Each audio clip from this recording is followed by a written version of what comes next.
Let's get back to the latest monthly inflation rate, which was out today. The headline rate remains at 2.1%, but the potentially worrying sign is the underlying rate picking up to 3.5%. Warren Hogan, economic advisor to the small business lender Judo Bank, joins me now. Warren, okay, the markets didn't do too much off the back of this. That's fair to say. So that says either A, people are ignoring the monthly data or waiting for the quarterly data because it's deeper and more intense, or they're kind of not worried about what they're seeing at the moment. Well, it's a bit of both, I think, Ross. We've seen the problems with the monthly data earlier in the year and basically the bad guidance it gave us on the quarterly result for Q2. But there is information in it. I think the other thing that comes through is that the core number surprised on the high side, going to 3.5. Yep.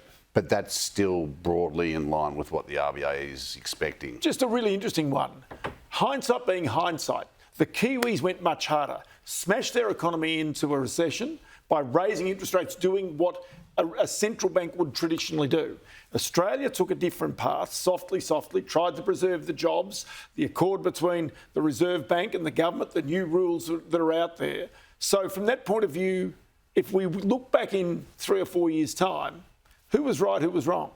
Well, it still has a lot to play out yet, but I think the Kiwi experience is telling us that if we'd gone down the normal path, which is what New Zealand did, which the Fed's doing, what we used to do, our economy probably wouldn't have gone into a recession. It would just have slowed down more because you can see the resilience in our labour market. But it's been bumping along close to zero now, hasn't it? It has, yeah, and it could be a technical recession for sure, but we've got to understand that it's a per capita recession. That's what people are going to vote about. And of course, pockets. Yeah, and of course, what we're doing, we're dragging the whole thing out. So we've been in a per capita recession for 18 months, whereas what New Zealand's seen is a more rapid adjustment. It looked quite scary at one stage. Their economy's weak now, but the question is, does New Zealand bounce out of this and start creating jobs more quickly than us? So we've got economic numbers that come out for the last quarter next week.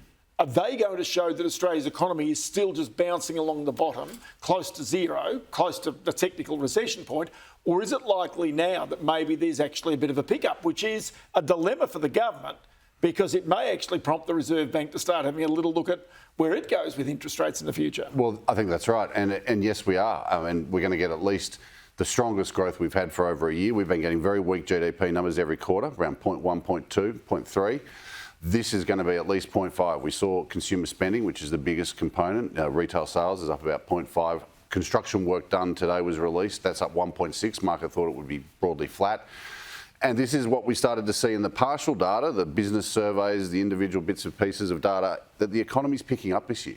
So the GDP figures next week could confirm that. So if the economy is strong, the Reserve Bank is not going to be cutting interest rates anytime soon. Gives them another reason, that along with where the inflation numbers, the underlying inflation numbers, seem to be right now. That's exactly right, because inflation comes after growth, it lags. So if we're seeing the economy picking up through very gradually this year, but then picks up into next year, then of course they've got a real problem because the inflation which is coming off now, down the track will start to rise again. Okay, there's a report out this afternoon in the Financial Review by Phil Curry, their chief political correspondent, that the government and the Greens have got back together again after the government had said any reform of the Reserve Bank's board was off the table. They wanted to split the board into two, a monetary policy board, sort of, if you like, a functional board for everyday things. Now they're trying to get the two together. But previously, hadn't the Greens wanted interest rate cuts or something if they wanted to get their support? Yeah, so when the coalition dropped out and wouldn't support it, the Greens, one of their main conditions was an immediate interest rate cut, and the government rightly said, well, that's ridiculous because it's misconstruing what they're trying to achieve, structural reform versus actual policy.